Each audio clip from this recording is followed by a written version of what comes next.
How difficult is it having job one as hybrid and job two as remote? That's a very good question. So it'll depend.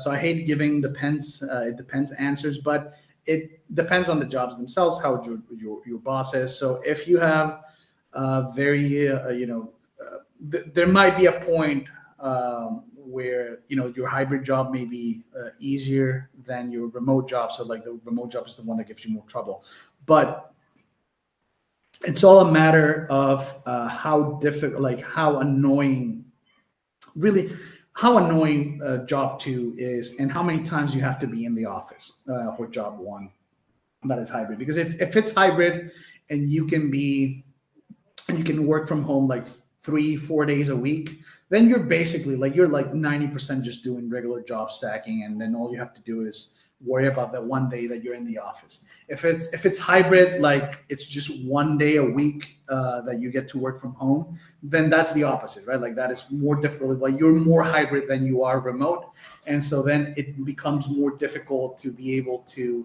dedicate. Like you basically have to do all a week's worth of work for job two on your day that you work remotely for job one, right? So the two main factors for how difficult it is, doing the hybrid job stacking stuff of like one hybrid job or two and one fully remote job. It depends on how demanding job two is, right? Like how many, if they have a lot of meetings and so like they're interrupting you a lot, or like the job is, the tasks are very difficult, and how many days in the office, what does hybrid mean, right? Like how many days in the office you actually have to be, right?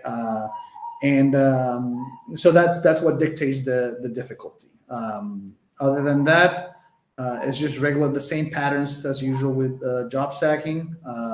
Try to keep everything separate. Don't consume, job to, the second job's resources, or sorry, don't consume job one resources on job two, because you could get caught. Don't create repeated, patterns of behavior, identifiable patterns of behavior, where you're like every day, like suppose you're in the office, and like every time you're in the office, like at 9:30 you get up to take a call in in a room in the office. Like that becomes very obvious then that you're taking like a work call, that like a daily stand-up that happens at that time. And then it comes down to the details. But the two biggest factors are how hybrid is job one, and how demanding, how annoying job two is.